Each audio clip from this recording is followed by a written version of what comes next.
Coming up on today's show, we revisit a couple of the comments involving Bob Iger. We dive into a couple of hot topics concerning various things over the Walt Disney Company.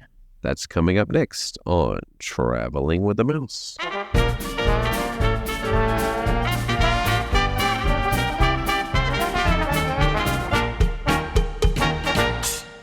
Welcome, everyone, to episode number 412 of Traveling with the Mouse. I am your host this week. My name is Jon, and I am joined, as always, by my co-host, Adam. Oh, what's up, everybody? How are we doing today? Excellent. Excelente. Yeah. Jason could not be with us tonight, so it'll be just the two originals, I guess, the where it all started. The OGs. The OGs. Well, the anniversary is coming up anyway. It was just us when it first started. So that's coming up August the 2nd, actually. Will be 6 years was the 6-year anniversary of our first episode. Wow. Which, if you go to the website, you can still find. I think that's the only place you can find it. Right. To me, that means a great movie ride closed almost 6 years ago. That's true. It was like our second episode was talking about great movie ride. Yes, that's true. It was, wasn't it? I think it was. See, our very first episode was about that D23 that year because there was tons of announcements. Yeah, that was a big D23 back in 2017. Yep, 2017. It's been a while. I think most of that actually has been built. Not that theater on Main Street. Remember that one? Oh, yes, I do remember that. Not those droids, free roaming droids. Yeah. Yeah. Gosh, maybe we should do a look back over the six years ago. What were we thinking then? Yeah, I think we did that last year, though, for the 5-year.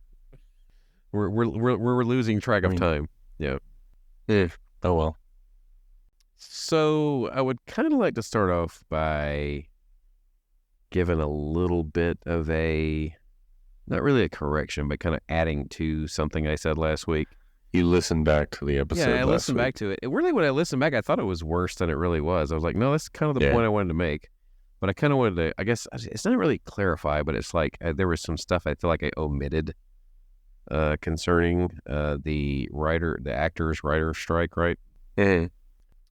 Basically, what I was trying to convey with what Iger's comments really is almost verbatim what Iger said. You know, he understands unions and people wanting to get what's best for them and what's the most for them. But I think what I was saying he was trying to convey was, you know, the timing is that, you know, we basically just got back on track for, you know, some summer movies. People were starting to go back, right? And movies were starting to see, you know, an increase in attendance, right?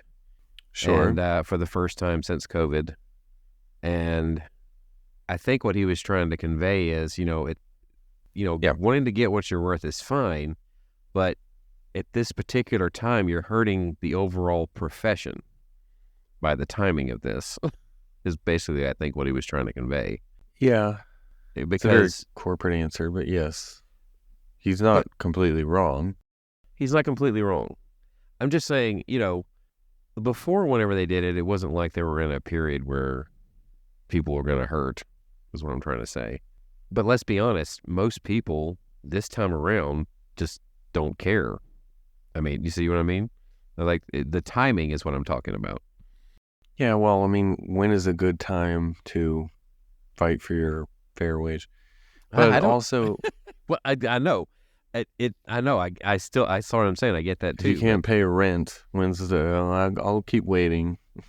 I'll get kicked out, but yeah, it'll be fine. We'll be on the street picketing anyway. Well, that's a whole. I mean, like I said, that's a lot of moving parts into what that problem is, because as we've started to see with wages, when wages increase, prices go up too. So that's kind of how things have gone, right? Well, I don't know. The other thing, though, that we didn't really talk about, too, that I remember hearing that they wanted some sort of language in contracts is about AI.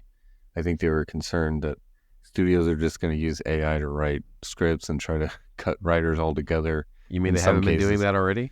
I mean, I wouldn't be surprised. Well, my thing though is well, my point with that is I was like some of the stories in recent years have been pretty crappy for the most part. So we could I use mean, AI, is what you're saying, to I write don't better know. stories? I don't know. That's what I'm saying. Is like if they were already using it, then there's a problem. If they're not, then well, maybe they should. Direct your emails to John at travelingwiththemouse.com, not anyone else. No.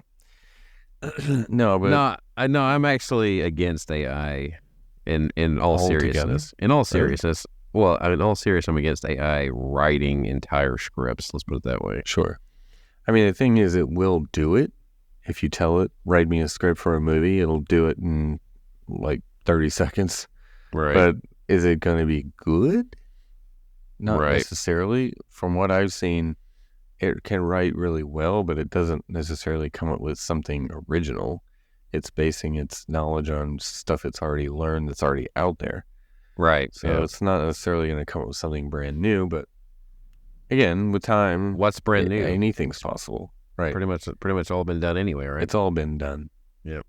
No, we're not like seconds away from Skynet going online or anything like that. So No. But a lot of people's jobs could be replaced by AI in the near future. I think that's a fear of a lot of people. yeah, It could be. it's a possibility. It gets better and better. I've been surprised by some of the things I've gotten out of it just recently. So I actually just saw an article that suggested that ChatGPT was getting worse. Actually, with particularly with its mathematical calculations or something that recently. possibly.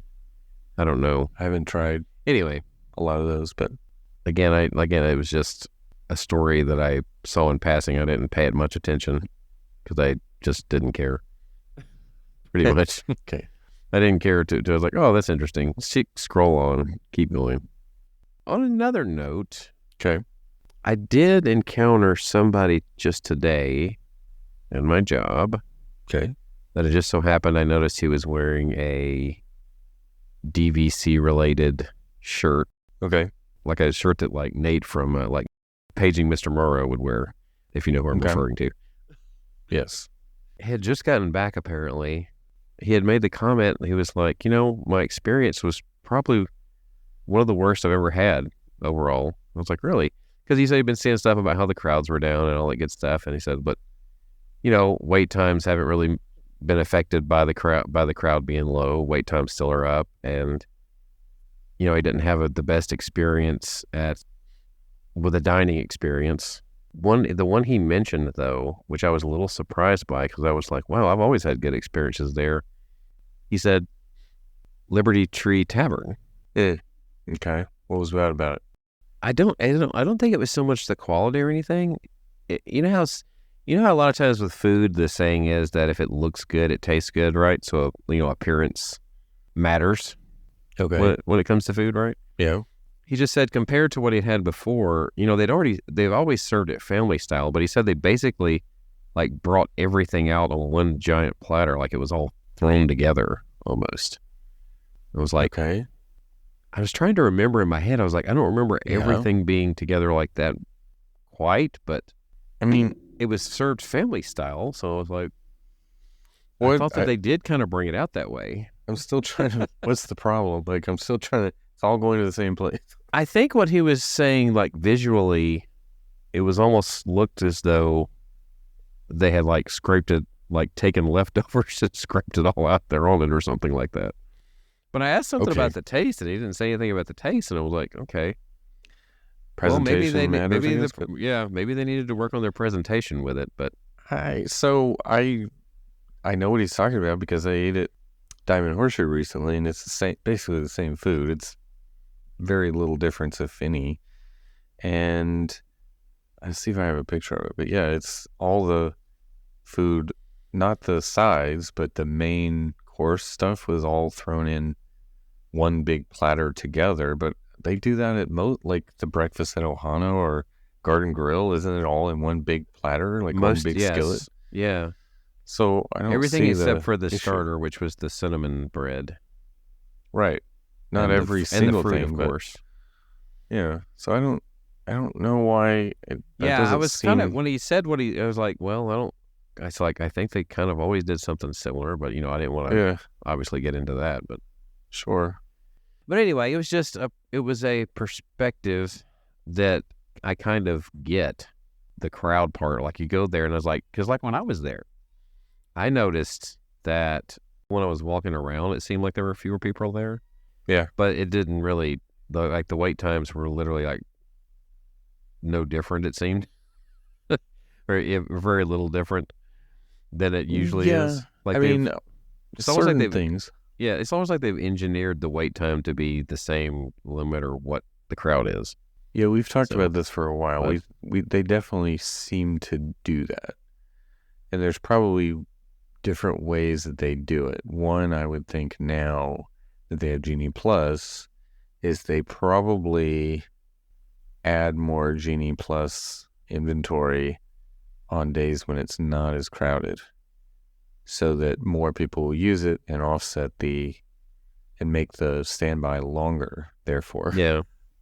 Because I've noticed, like, I've been kind of doing a lot of paying attention to it this week because a friend of mine is there doing the 4 parks in 4-day ticket.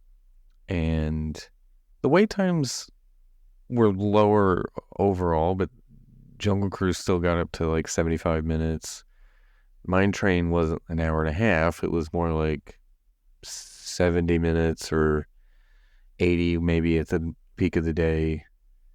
But it's a little bit lower than normal, but not much lower. But I did notice Genie Plus was super easy to get anything.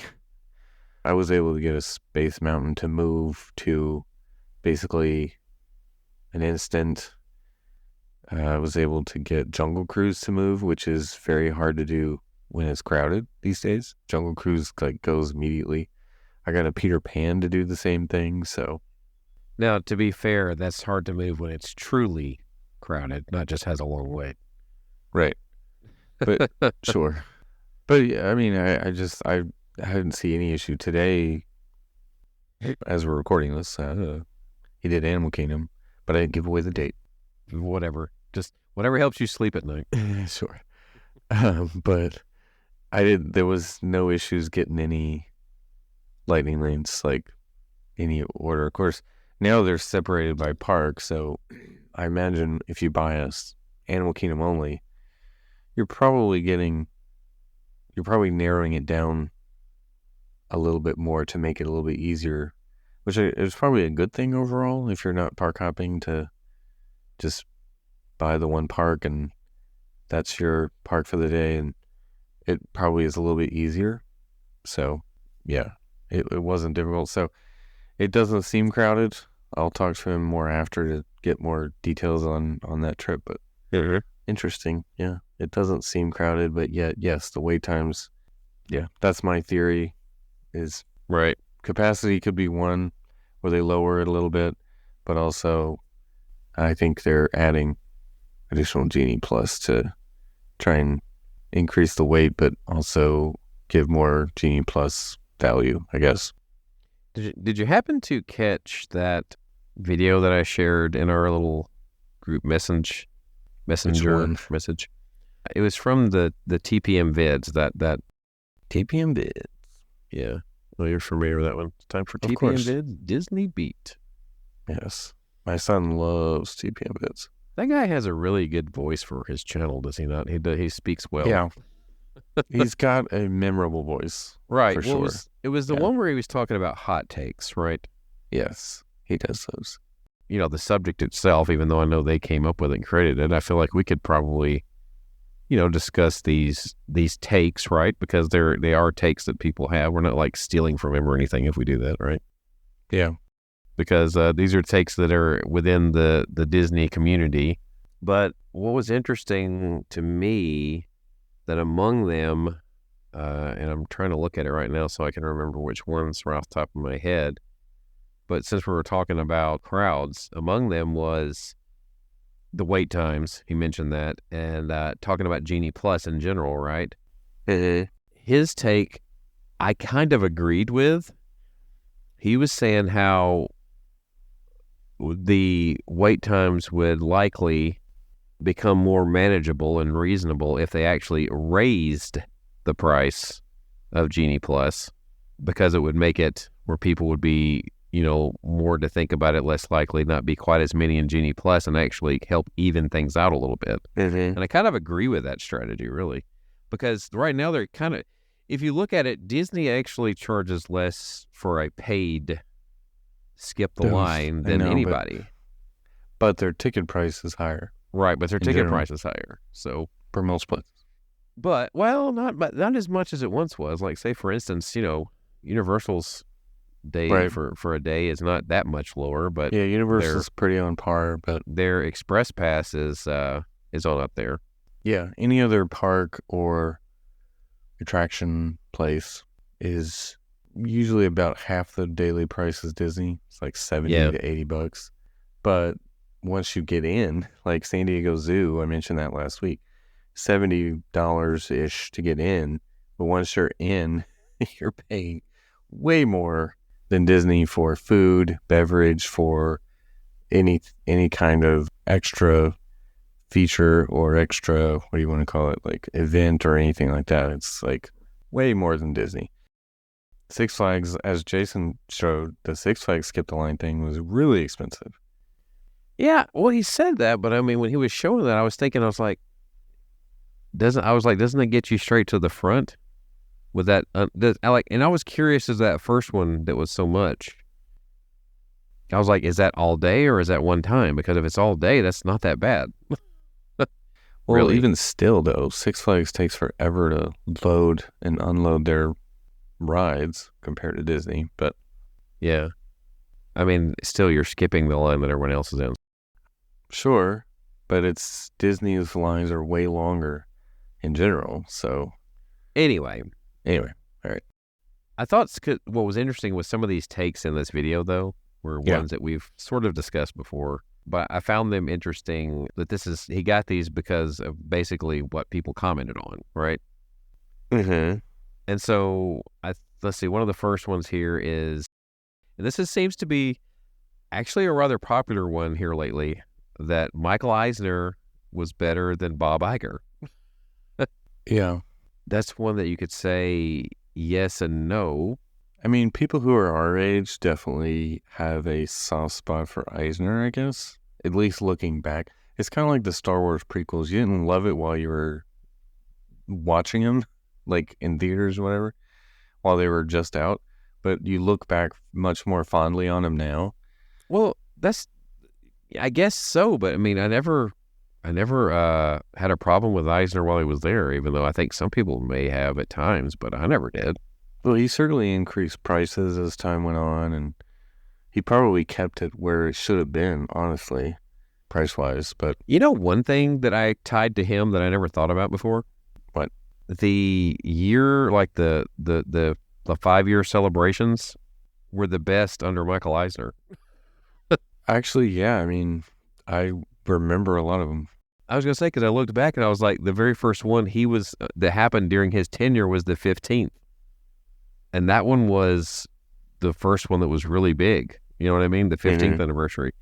It had a memorable song. 20 was big. You could win prizes every 15 minutes or something like that. They gave away a car at some point, like that stuff. I mean, his celebration stuff was one of the most memorable.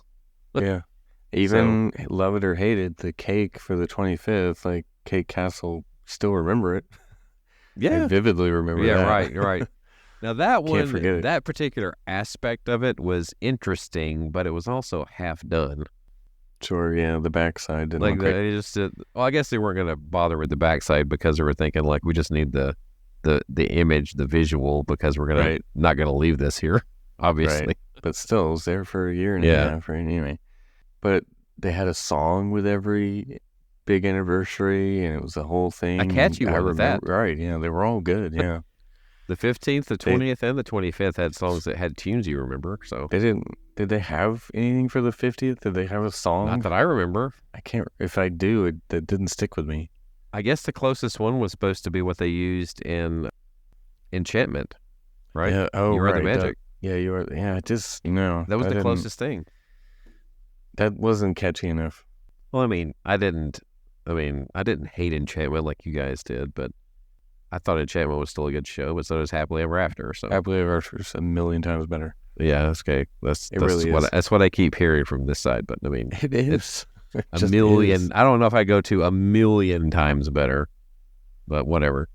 900,000, 999. What I was going to say is the suggestion in this video. Yeah. For the price of Genie Plus, since I got that one, that was the next hot take on there. Mm-hmm. Was to put it at he said to put it at about $120 per person. Per day? Uh-huh. No. I actually kind of agree with it being higher. Like I said, I would love for the regular. I would love for the regular queue to have a lower weight. That's just me. That's the way it should be. Because you don't want to buy Genie Plus? No. Should have a more accurate weight. More people. Then just get rid of it altogether. More. Well, okay. That's what we proved that actually did work. It actually did lower the wait times. It did. We proved that during COVID. $120 a person per day. That's ridiculous. That's ridiculous. It's still less than Express Pass. But Express Pass is different. So you're not thinking of terms in the greater good. You're thinking of you, because you would still pay it. Yeah, but I'd pay it a lot less doing that way. Yeah. But you're already paying a lot just to be at Disney compared to Universal. Hotel is going to be more expensive. Universal, not that much though, more. Express Pass, though, is included with the top tier. And you don't have to pick your times and use the app and do all this stuff. Like, see, that's really, way more work. That's one thing that's a much better deal than Disney, right? For Express Pass. You automatically get it if you have a deluxe resort. Right. And the deluxe resorts are at the very least on par with Disney's deluxe resorts, and you get Express Pass. Well, yeah, maybe Disney should consider doing that for the deluxe. That's why Disney should not increase the price of Genie to that much. You know it's going to go up to probably like 50 at some point. Probably this Christmas, New Year's. So instead, what they 50. Yeah, but so instead, what they did was they had deluxe after hours. Yeah. Which was the deluxe after hours worth it? You just recently did it. If they had more do what you were hoping it would do? Kind of. You can't say without a doubt that it was a good deal. Not really either, to be honest. It was better at Epcot, but it still wasn't great. For starters, at Epcot, you didn't have Living with the Land. Yeah, right. That's one thing. Wasn't there. We missed that by 5 minutes. By the time we walked over there, it just closed. Guardians was decent. It wasn't super busy. But Test Track had closed, but it was rainy. It was like rainy, that's why. So we couldn't do that. But I don't know. We didn't take very much advantage of it. And then at Magic Kingdom, we spent the first 40 minutes waiting in line for Tron. So I didn't really feel like it was that great of a benefit. So, yeah, if they had more of them, they really need to do one at Hollywood Studios. Like, they need one at all 4 parks, but I guess Animal Kingdom, maybe not, but they need at least Hollywood Studios on a rotating throughout the week with the other 2. But well, whatever. I mean, I know we talked about this not too long ago when I did my trip report, but you know, the paid events, right? Right, because you did Epcot. They're talking about bringing the paid one back for Hollywood Studio. No, what was it? Hollywood Studios already has a paid one. Yeah. No, they were talking about bringing the deluxe after hours for Hollywood Studios back, I think is what it was. Okay. In the near future. You know how they have it there right now? They just have it at Magic Kingdom and Epcot. Yeah. We're talking about bringing it for Hollywood Studios. What I'm talking about is they need to do that because they need more options. I think that was the problem. If you're a weekend stayer at a deluxe, you're not going to be able to do either one because it's Monday and Wednesdays. Well, let's just be honest. They're not going to put it on a weekend. You could do Monday, Wednesday, Friday. Yeah, they're still. It's after hours though. Like, why? How is that interfering with anything? They're not going to do it. I'm just telling you, they're not going to do it. But why? Because they're not going to do it. Who's that hurting? It's not hurting any guests. Maybe they're scheduling, except for your employees that... well, yeah, but it's... I mean, you're paying them to be there. Are they? Well, hopefully they're paying them to be there. But anyway, I mean, I say Monday, Wednesday, Friday. But you could also have it rotate, so it's not always the same park every day. I don't know. But at least do Monday, Wednesday, Friday. Hollywood Studios on Friday, Magic Kingdom on Monday, Epcot on Wednesday, but whatever. Yeah. Okay, so what was I about to say with that? Oh, yeah, after my experience with the Epcot after hours, paid after hours, it wasn't what I had hoped it would be, and I would not do it again. That's me. Yeah. How many hours? It's 3 hours? Well, the part, you can officially get in the park at 7, right? But the actual event part is 3 hours? The event part is, let's see, it starts after the park closes, so that's at 9, and it went to 1, so it's 4 hours. That's 4 hours. Okay. So it's at Magic Kingdom, I can see it being more beneficial because it's easier to get around. Hollywood Studios is not big either, but Epcot, like you said, you couldn't make it back to Ratatouille in time because it's like a mile walk to get there. Yeah. You know? So it's like everything is so spread out at Epcot, you need more time, really, if you're going to try to do it all. I don't know. I think at Hollywood Studios, you could do just about everything within 4 hours easily, and Magic Kingdom, the same thing.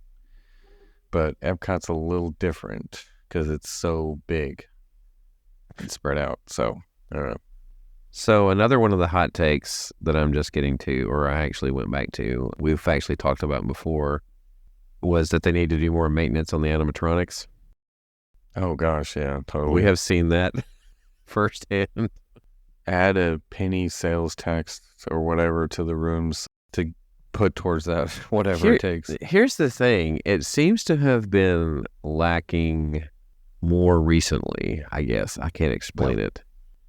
They definitely need to put more towards that or into that. Yeah. In general. It's like they're selective, though. It's almost like they purposefully hang some out to dry, like Dinosaur, for instance. It's like it's almost like they purposely hang it out to dry so they can change it. Carousel of Progress is one that I wish they would update, but the animatronics are barely working, which I'm guessing, though, they are like super old if they're still using the same ones from the World's Fair. Obviously, those are insanely old. I'm sure they've updated them a little bit, but Country Bear Jamboree is another one that I was going to say. That whole show needs to be updated because the audio is so quiet. Do you remember? Really? Did you notice that last time you were there? I was trying to think. When's the last time I watched the show? The volume of the show is so low. I didn't do it this past trip. I don't think I did it the time before. So yeah, I have to remember when's the last time I actually did Country Bears. So, and I noticed this years ago too, back in like 2019. It was the volume of the show just isn't very loud. So if the crowd gets into it, you can barely hear the audio of the show. It's pretty low. And of course, the animatronics are not very, but they're 50-year-old animatronics. So, well, see, we know they have the capability, and maybe it's a good sign. Maybe they're heading in this direction. But for anybody, I haven't personally seen this not in person anyway, but for anybody who has seen Sonny since he went down and came back, right? Mm-hmm. Apparently, Sonny is like, he's moving as good as like ever. He's probably moving the best he ever has, maybe since he was started, right? Yeah. He's very fluid. That's good. So maybe this is a sign that they are starting to do such things. I mean, matter of fact, he's probably moving with more speed than he ever did. They may have replaced him altogether, for all I know. Yeah. So, well, usually when the news sites start posting like, "Oh, this is in this repair," or whatever, they'll immediately start working on fixing it. Right. Well, we all know Dinosaur was in rough shape. Well, we experienced it last time. Oh gosh, it was sad. Finally, did something to it, but dang. I had actually seen video prior to us going of that first dinosaur. That's supposed to be eating that little one, right? Yeah. And how I don't think, has he moved in like years now? It seems like. Used to be when you first started turn that corner there, and he would be like, you could see him consuming the whatever he's eating, right? You see it, he like moving, but now he's just like in one position. Yeah, you go by, he's just sitting there. Yeah, Or like when the T-Rex is supposed to be like the first time where you first, not the T-Rex, excuse me, the Carnosaur. Right. The first time he shows up, he was supposed to be like, all right, he's just sitting there like, he didn't move, with his eyes closed even. Yeah, it wasn't even moving. It's like he was asleep. Yeah, it was bad. Yeah, it's pretty rough. They improved it though, right? I mean, I remember seeing in the news that it was doing better. Was it? Okay. Well, maybe maybe we need to give it another shot. Well, another one that people commented on and it got better, right, was the 3 Caballeros, right? Remember, because they went away for a while, and then they came back. Right. One of the things this video pointed out, was that it seems to be that Disneyland and Disneyland Paris don't seem to have this issue. They seem to actually keep theirs in working order. It seems to be Florida, for the most part, that has the issue. I suppose, yeah. You don't really see it as much in Disneyland. They have a lot, what should I say, smaller area to cover. True. In California, but... I don't think about it much, though. Yeah, I mean, I don't visit it as much, but I remember hearing recently Indy was in bad shape, though. Indiana Jones Adventure. Recently? Yeah. They finally closed it in March and just did a refurb to fix it. You mean leading into that? When you say recently, I was like, have you not seen it? I know, but I'm just saying, but leading up to that, it was almost as bad as Dinosaur. I mean, it was pretty rough from what maybe something about that ride. Yeah, that ride system, whatever it is. Well, I would me personally, I know that they're talking about maybe retheming that area, but I would have liked to have seen Dinosaur in its glory one last time. I doubt they're going to do it though. Probably not. This one right here is interesting because I don't agree entirely. Okay. Space Mountain and Flight of Passage, but like they lump these two together for some reason, being overrated. And I'm like, okay, I don't quite understand how you can lump those two together and consider them overrated. Now, I have heard a few people that have thought that Flight of Passage was not as good as I think it is, obviously. But, I mean, a lot of people say it's just like another Soarin', pretty much. I was like, no, it's similar technology, but this is like one of those things where you take the technology and take it to the next level type deal. Take it to the H&L, a whole nother level. Well, I mean, callback. It does. Flight of Passage does a way better job of being immersive than Soarin' does. Oh, totally. I think Flight of Passage needs an update, though. I do feel like it's in what way? Like the film has probably worn out a little bit or something, because it's a little like the 3D effects aren't as vivid as I remember them being. So I'm not sure if something's wear and tear on the projectors or whatever, but all of them need something like that at some point in time. But the ride itself is still amazing. Like that's one of the few rides that after a dozen or more rides on it, it hasn't really gone down in my book much. It's kind of like Guardians for me right now. It's still awesome every time I do it. Mm-hmm. Whereas Rise, for example, it's kind of gone down a little bit. It's like it was amazing the first couple of times, and then it's like, okay, it's fun, but it's not worth the hassle you have to do to skip the line for it. Right. But the first part of that equation, we'll say, space. Yeah. From when I got to thinking about it way back in the day, it was a popular ride. It always has been. But as far as like calling it overrated, I actually have to agree. For Magic Kingdom Space Mountain, at least, anyway. Yeah, space is the one. It's probably, it may be the original, but it's one of the worst versions, if not the worst version of Space Mountains. Yeah.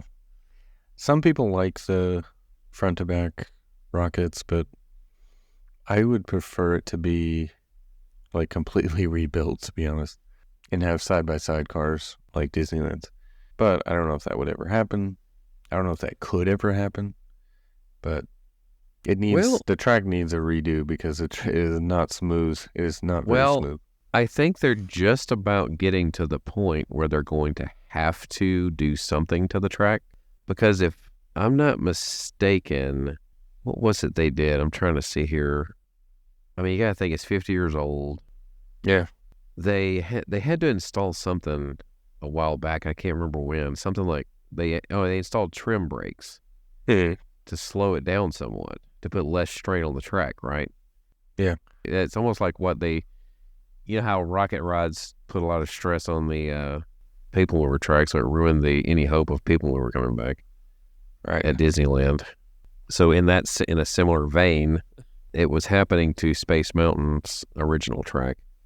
I think they're getting close to having to or do something to it, though. They're going to have to take it down for an extended refurbishment. They're going to have to make a decision. Yeah. And like you say, could they potentially make it a little bit wider and make it side by side? That would be nice if they could. What I'd love to see, and maybe we should do an episode about this. So we've kind of done this before, but armchair Imagineering. What I would do to it, and I know this would be insanely expensive, so they will never do this, but I would completely tear it out, start all over, and make it a dueling coaster in the dark with little moments where you can see each other, like cross paths or whatever. Of course, maybe that's a little too Tron-like, but I would love to see the two sides like crisscross more and have like more of a smoother track too. Kind of do. They're like mirror images of each other already. You just can't see it. Right.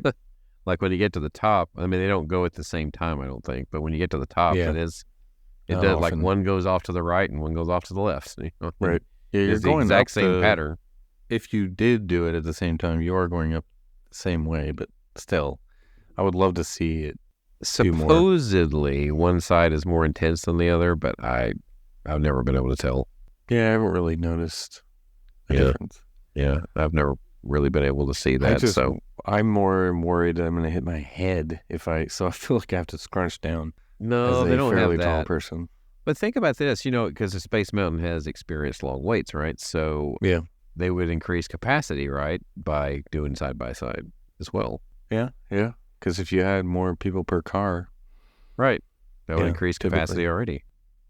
It would double the capacity actually, because I think they do the same number of I think they still do 3 rows, but it's just double seats. Right. So it is popular, but really I think the wait times are reflective more of the capacity, kind of like Peter Pan. Peter Pan, sure, it's popular, but more people probably ride Pirates per day than Peter Pan just because of capacity. Maybe. I bet that's true. You got to think Peter Pan is different than any of the other dark rides too. Mm-hmm. It's got a suspended track, right? Mm-hmm.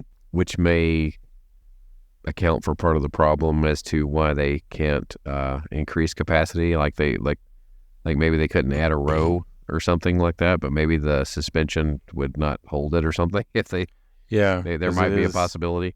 It's also 50 years old, so if you added a double seater or something to the ships, right? It couldn't support the weight. Yeah. I would kind of like to see. And again, this also was, I feel like this video just like agreed, like it went inside my head pretty much in a lot of these cases. Really? But I would like to see them redo Peter Pan to be similar to the one in Shanghai. Right. Do you know, have you seen the one in Shanghai? I have, but it's been a while. I know. So it's like they took the original idea and they kind of made it a mixture of real effects like the original ride, but also some screens. So it was a combination of screens and the original effects. And it worked out to be more modern, to be better, I thought, when it was all said and done. I say Peter Pan's probably another one where Disney World's is just about the worst. I'm trying to think if Disneyland's is better or not, but Disneyland Paris is a little bit better. Does Tokyo have one that's better? Peter Pan? I'm not real sure. Oh yeah, Shanghai has bigger odds are Tokyo does, because Tokyo would have had their pick of the litter at the time. Or the pick of the 2 American parks anyway. Yeah, Shanghai, okay, I'm looking at it now. Yeah, it is definitely much better. Yeah, it's probably the best Peter Pan. Yeah. That's quite good. Similar in some ways. Right, like I said, it's like they took the original concept and improved it almost. Kind of like I said about the stuff that they've done with the Haunted Mansion without changing. They've made enhancements to the attraction instead of changing the attraction. Yeah. And those animatronics in Peter Pan and Disney World are not great. It's pretty rough. Yeah. Especially the Peter Pan holding the helm at the end. So, yeah. And not to mention the music is repetitive. Yeah. Right. As well as Help the me. dialogue. Help me. Yeah. Rescue me. Help me. Yeah. I'm coming, Captain. Yeah. That's all he ever says. I'm coming, Captain. Right. Yeah, it's not great. The queue is better, but Is it like the only dialogue? Is them two? Yeah. Maybe it is. Okay. It's a good point. Maybe it is. And we will be right back. Teaching her how to drive. But Dad, why not use Greenlight to help her save for her own car? Mowing lawns and getting paid. She'll go from washing your car to flexing with her own. How? With Greenlight, the money app for families. Together, you can navigate the world of earning, saving, and investing. Because when you teach her to be smart about money, she'll go far. Invest in your best investment. Sign up today at greenlight.com. This episode is also sponsored by Zencastr. We use Zencastr for traveling with a mouse, and we really enjoy how easy and user-friendly it is. You can record up to 4K video and high-quality audio, and they have backups, so you never have to worry about losing any of your audio. Go to Zencastr.com and use the promo code TWTM and you'll get 30% off your first month of any Zencastr paid plan. I want you to have the same easy experience we do for all of our podcasting and content needs. It's time to share your story with Zencastr. And now back to the show. Okay, so another one is actually one we've discussed before on here. Hollywood Studios losing its identity, like Sure. It doesn't have one. Yeah. And apparently we're not the only ones, it seems like, because this is also a hot topic. Yeah. Saying that they took what it was and basically just, threw up IP in there. Yeah. Even though the attractions they created and the lands they've created individually themselves are fine, Mm-hmm. but they don't it doesn't mesh together. Right. It's like you almost tried to make a version of Magic Kingdom that's just based on your Yeah. Walt Disney Pictures IP, like you wanted it to be Pixar and Star Wars, like your other properties. Yeah. It's like the properties we purchased is what this is going to turn into, pretty much. Yeah. Conceptually, they don't fit in a studio park, meaning, a movie studio park, which is what it originally was. Right. They don't fit, but it's no longer that. I love the Runaway Railway attraction. Mm-hmm. However, I still do miss the Great Movie Ride. Yeah. In the sense that it did kind of summarize. I mean, it was the whole reason they built the park, right? Originally, it was just going to be an attraction. And Right. At Epcot. then it became a whole park. Yeah. Right. Then it became a whole park Yeah. around this attraction. And, they could have updated that. But that one I do kind of blame on Chapek, I think. Because I know the way he talked about it whenever Railway was announced. Yeah.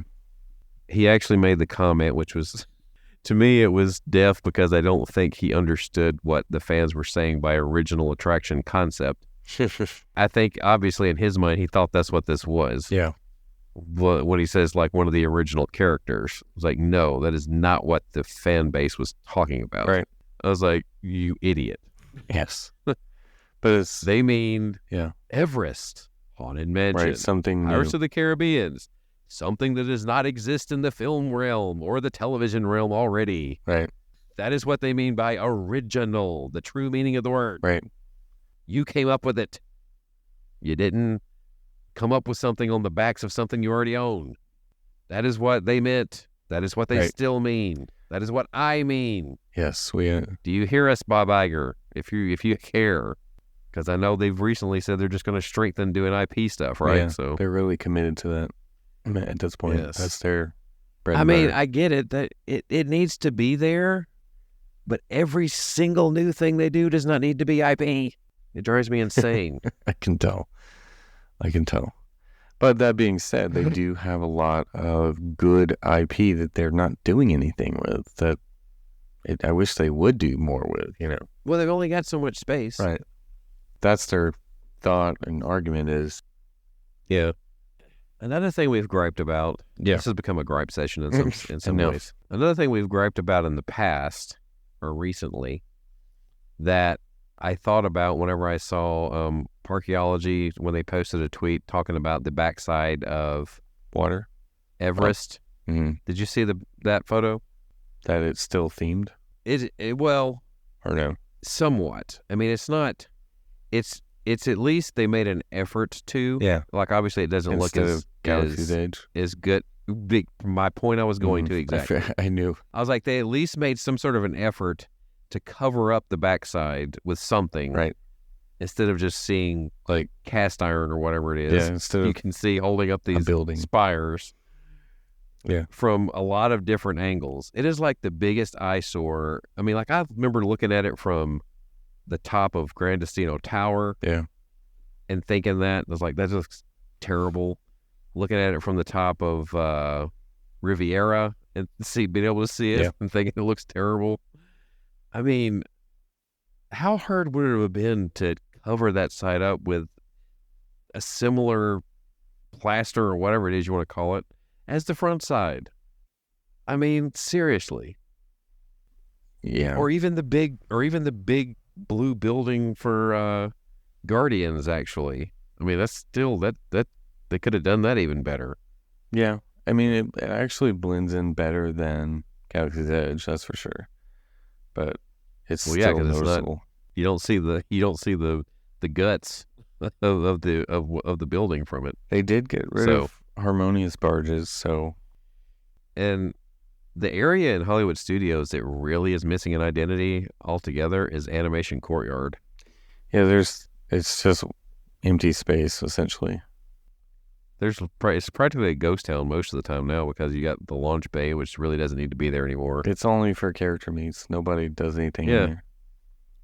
Then you got the Disney Junior dance Right. party, whatever. And then you've got, is it even back open yet? Did they ever reopen the Voyage of the Little Mermaid? I don't think so.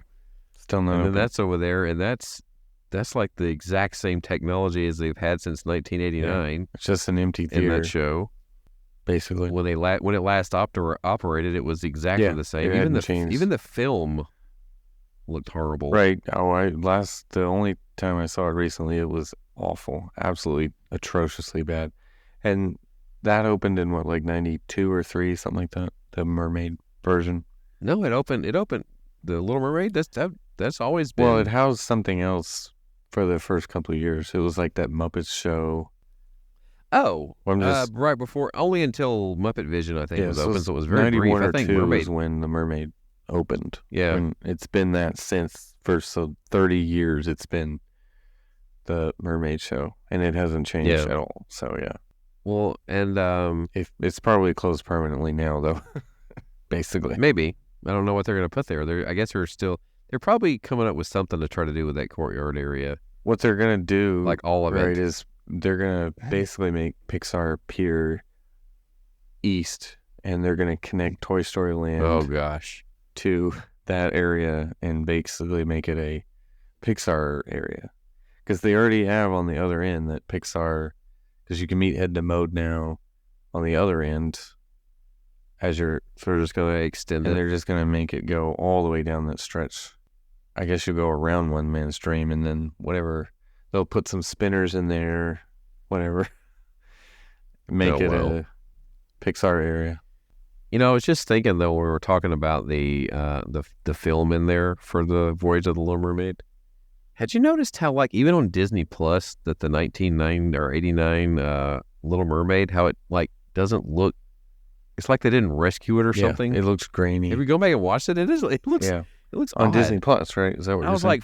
like, even on Disney it Plus, looks I was like, bad. so for an official film, of theirs that they've had in the vault and everything, I would have thought they would have had a better copy of it in reserve. Well, that was the one that kicked off the Renaissance, so they probably weren't expecting it to. And so they're like, but once that hit, then it's like, okay, everything after this, let's preserve it.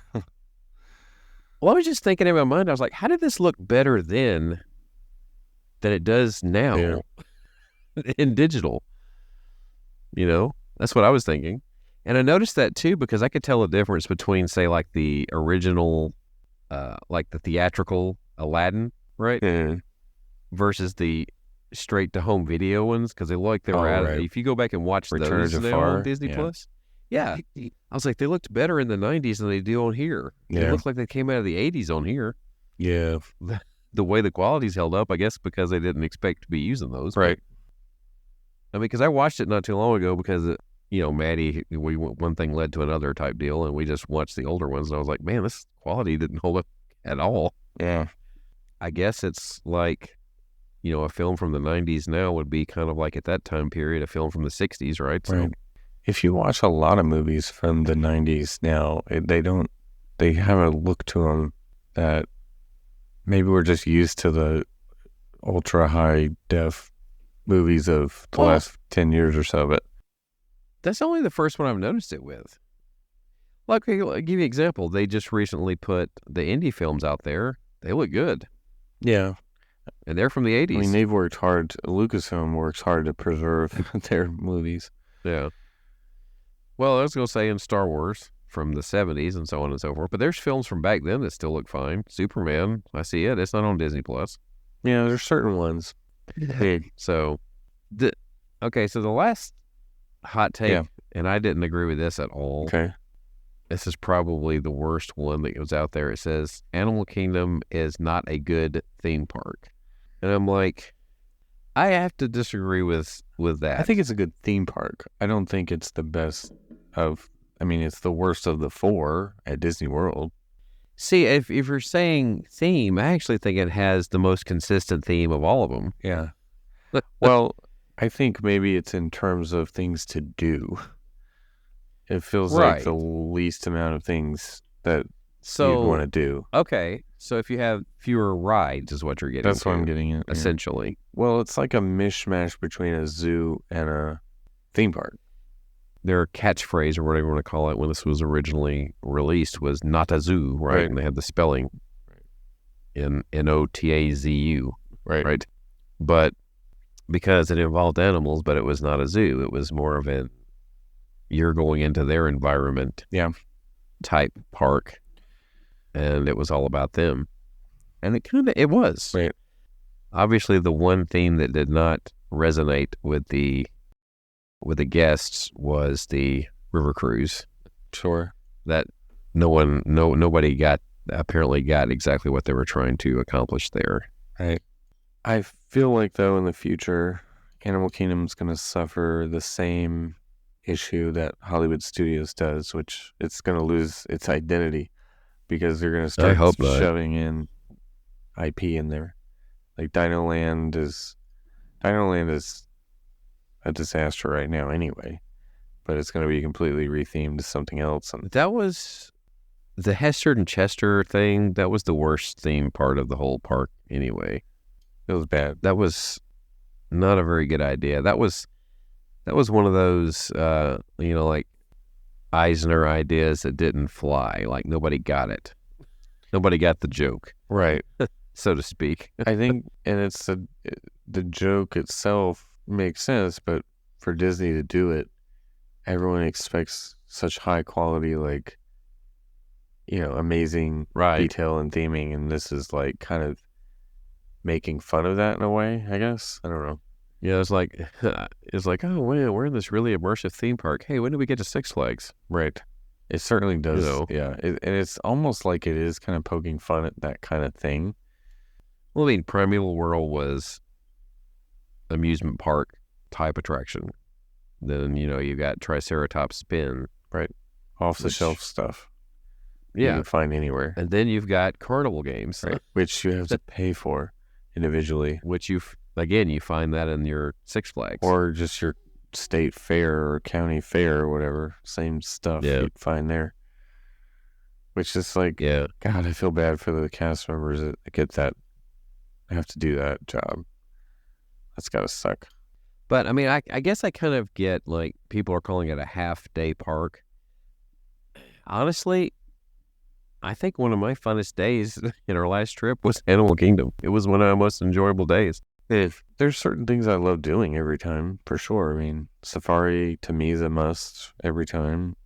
Of course, Pandora's, least Flight of Passage is a must. Satuli is a regular. Nomad Lounge now is a regular. Is that a backhanded knock at Navi? Yeah. So, well, at least Flight of Passage is a must. Right. I mean, I don't have a ton of problem. I mean, Navi's okay. But all you're saying is you just wouldn't wait long for it. Yeah, I mean, it's fine. It's just... Or at least not again. It's kind of like, I don't know. It's not... There's better uses of your time than doing that. I think that it's very immersive, actually. Sure. It's okay. It's part of the immersion. It's all right. But when if you're going to break it down into, there's one animatronic or something like that in there, but it's an immersive attraction still. Right. If they ran out of money... is there a lot to it? No, but they blew their budget on the one animatronic, and it's like, okay, we'll just have to put screens everywhere. Let's make these lily pads move and make it look like something jumped on it. Like, I don't know. After doing it a few times, I've come to appreciate it more. I appreciate what they put into it. That's a ride that has not gotten better for me over time. Whereas like Tron, for example, every time I ride it, I like it more. And see, the guest opinion is not very high overall of Tron. Yeah. Probably because it's too short, and you have to wait too long to get to it. You have to wait for something you have to wait a good while for something that only lasts like a minute. I mean, I get why. And not only that, I think what it is after a lot of people are thinking like after the takeoff and that first loop and everything, like after that, it's not that memorable. Yeah, it's basically brake run. With the exception, do a dive into a turn, another brake run, dive into a turn, another brake run, dive into a turn, and you're done. Yeah. That's it. The indoor part's not much. I think the whole point of them doing this attraction when they thought of it was to, really make it like you were in a race with one and eventually the other crashes. One obviously gets destroyed, crashes. Yeah. Congratulations, loser. I mean, user. Exactly. But you take a ride, so knowing, because we saw Shanghai's Tron, so we knew it was going to be short and wasn't going to be much to it. And so... Right, still wanted to do it. Right. But when Guardians opened, we were thinking, at least I was thinking, okay, it's going to be kind of short. It's not going to be a lot to it. It's an indoor coaster, so it can't be that big. It's going to be like Rock and Roller Coaster or Tron. It's going to be similar, but yet somehow... they turned that ride into a really fun, very long for an indoor coaster experience that it feels like you really did something when you're on that ride versus, Tron, it's over so quick. It's like, oh, I wish I could do it twice in a row just to get like the same feeling that you get from riding Guardians once, at the end. But anyway. Well, I don't remember what episode. It was a long time ago, but you can find it. It's in recording. That was the one that I said I was looking forward to the most. Yeah. Just saying. Right. And rightfully so, because I had low expectations and it far exceeded them. It's definitely the best ride they've done this decade, I would say.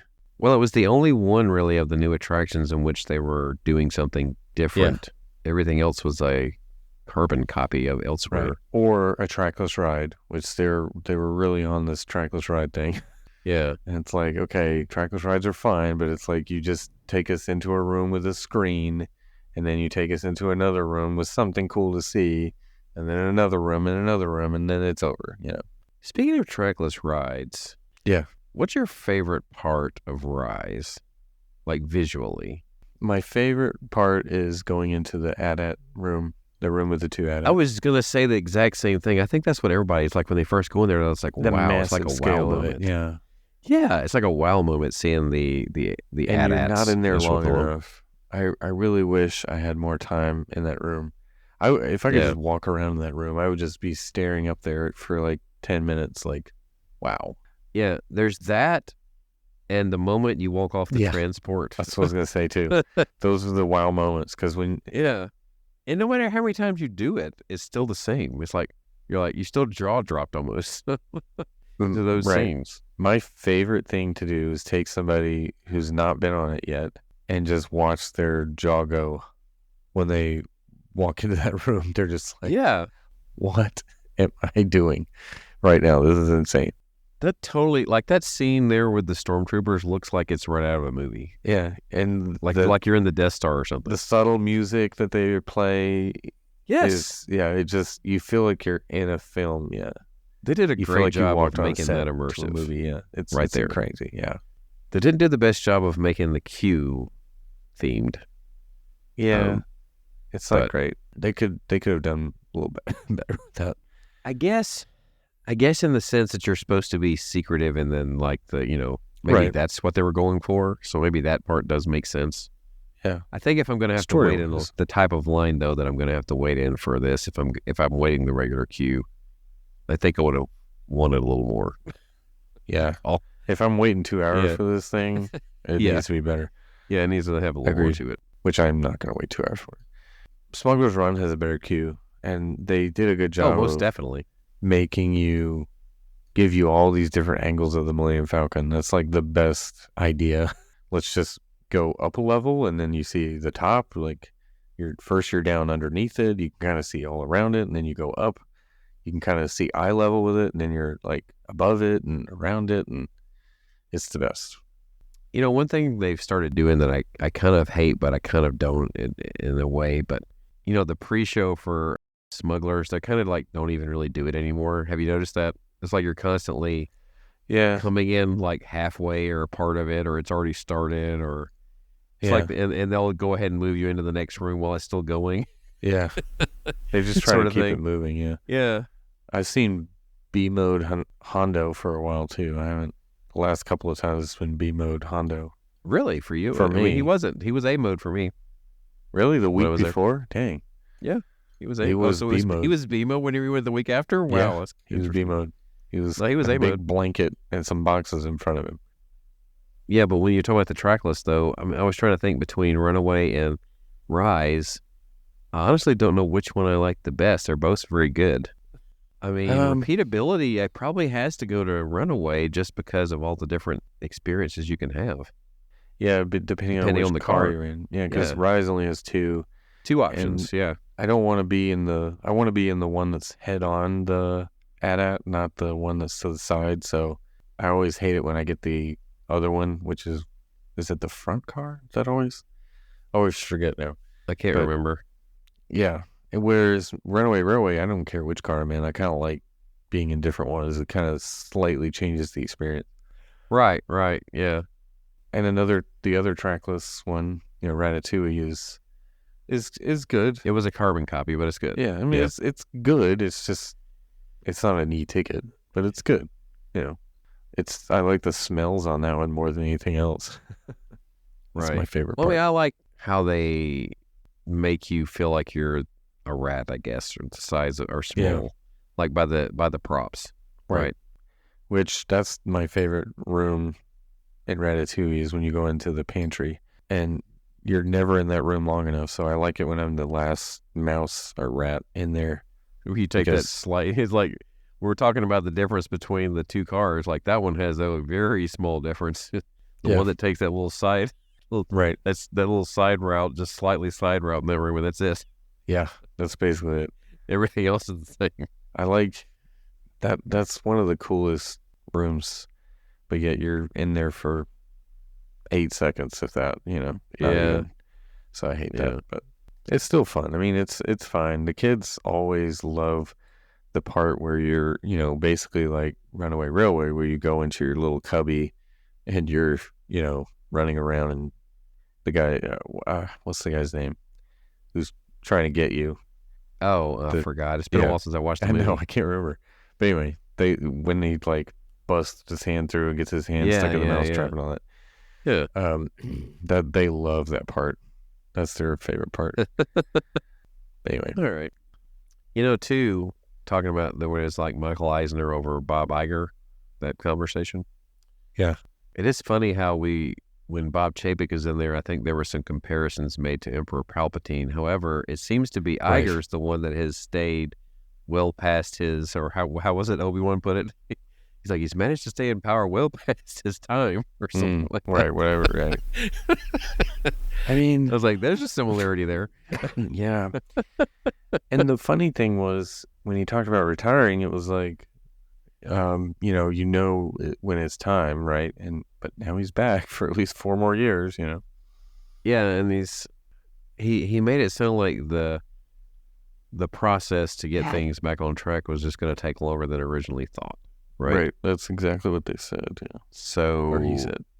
Obviously, that's what the board wanted.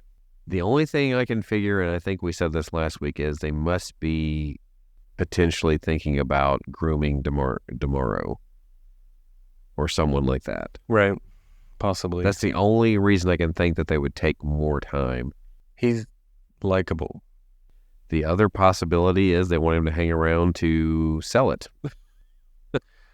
Yeah, because people which- like him more than Yeah. Chapek. Obviously, we know for a fact that a lot of people hated Chapek. Like studio execs hated him.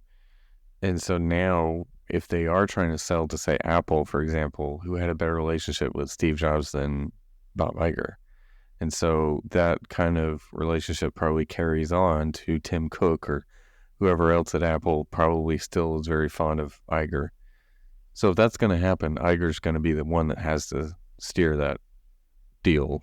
Well, I mean, I know the sell to Apple always seems to come up. I don't know how likely that truly is personally. Because they have the money for sure to do it and the relationship. I think that's the only reason people will always throw that in there. I don't know how likely that would really be. I mean, they already own, I'm assuming because of the Pixar deal. I don't know how that worked in terms of when Steve Jobs died. Well, what he owned of Disney, like, did it go to Apple? Did it just go to, like, I don't know what happened, but they probably already have the means to do so easily of any other company. That's why it keeps coming up. I'm still not completely sold that the company's in as good a shape as they still try to claim it is. I just don't. Apple or no, Disney. Yeah, well, I think that's why I actually kind of would be excited if Apple bought them. I don't think Apple would like break them apart or anything. I think they would actually give some development power to Disney, and they would actually put out some decent apps for once. I was gonna say their IT department would immediately improve their website and everything. Is that what you're trying to say? Yes, basically the site wouldn't be terrible, and the Are you app sure? would work. Yeah, I think so. I don't know. The app seems to work better for Android. I'm just saying. Well, I guarantee you, Apple buys them. It's going to work better on Apple than anything else. Guaranteed. Maybe. Yeah. I don't know how realistic that is, truthfully. I will say this. What was funny, just to kind of wrap up the Iger thing, I kind of circled back to it. Right. But he talked about like fully going in on Hulu, right? Meaning he would have to buy out the remaining shares from Comcast. Exactly. What did Comcast do for the 20th Century Fox? They raised the price, or went in and So made you Disney think- have to outbid. So do you not think that is going to cost a pretty penny to buy them out? Yeah. You know good and well it's going to, if they do that. And Iger has bad blood with them, right? That's the other thing. Apparently, he has some sort of competition with them for some reason, and no one knows why. Yeah. There's something there. I don't know what it is. But Bob, I got to tell you, if you're worried about that competition, you got to look at Epic Universe because it is coming together at lightning speed. Well, what I was about to say, though, is I was like, we talked about the Apple purchase, like, who says it's out of the realm of possibility of selling to the competition? Let's hope not. I don't think. Iger. I don't think he would let that happen. No, he probably wouldn't. But I'm telling you, if Apple bought them, they would have so much cash they could inject into the parks. Or if maybe they made a partnership with Apple, so to speak. Could be. Either way, but think about it. You'd have Disney Plus and Apple TV merged. You'd have, all this other stuff, and Apple has so much money, and the technology side of things would improve so much for Disney, which they need to do. Here's the other question. Would Apple really want to do that? That's the other thing. I know they talk about people having the money to do it, but why would they want to do that? They're making so much money as it is especially with actually a lot less effort. Well, I mean, they've dabbled into the movie industry or the TV and movie production industry. Disney already has everything they would ever need in that area if they want to make money to expanding there. So they would already have the catalog for Apple TV of Disney. Merging those two together, they'd grow that. They would actually make it profitable. Well, you say they have everything they would need except for apparently they're short on good ideas. Well, but there's been a few, but not many. Well, I don't know. I actually don't think it would be a bad thing. Any other company, I'd be very worried. But Apple, I think, has at least a relationship that goes all the way back to Pixar, and so that's 30 plus years. So it will be interesting to see how this all pans out. But I got to be honest. I know we're talking about attendance being a little down, but I think he kind of downplayed it. Oh, he definitely downplayed it because he was talking about how people didn't come on 4th of July because it was hot. Yeah, that's exactly what he was like. Yeah, it was like 100-degree humidity or whatever. It's the only time that it's that hot in Orlando. It's the only time in the 50-year history of Walt Disney World that it's been 100 degrees on the 4th of July. Yeah, right. Talk about the opening day of Disneyland. It was like 100 degrees that day. But so a whole ton of people showed up. So, I don't think that's ever going to be a reason that people didn't show up. Yeah. I had to laugh at that when he was like, it was like 100 degrees, I don't even think he believed that. He just said that was an answer. Right. That was an answer to a question, but right. Not a good one. But anyway, in closing, so to speak, with this, I do think there is an area for concern. They're probably going to see a dip in the near future. Couple of reasons, economy being one. But I think the demand is actually going to go down just because, I don't know, it just doesn't feel the same. I can't explain it. It's something, the whole experience, people are going to be looking at it like, well, I've just did this. And I don't think the 50th, the way things worked during the 50th did them any favors. Yeah, they had a lot of people going during it, but I don't think they're going to get a lot of repeat business out of it, honestly. There might be some. I think a lot of people were expecting more. The 50th that they didn't get, and they're just like, okay, why would I go back right now? Like, I don't think a lot of special. I think a lot of the people they lured there for the 50th didn't get a good enough experience for repeat business. You know what I mean? Yeah. I think a significant amount didn't. We'll see how time goes. They don't act like they're concerned, so yeah. Well, I will say this: I looked at hotel dates in November for a friend today, and it was pretty booked up. Everything I could find. It was like that.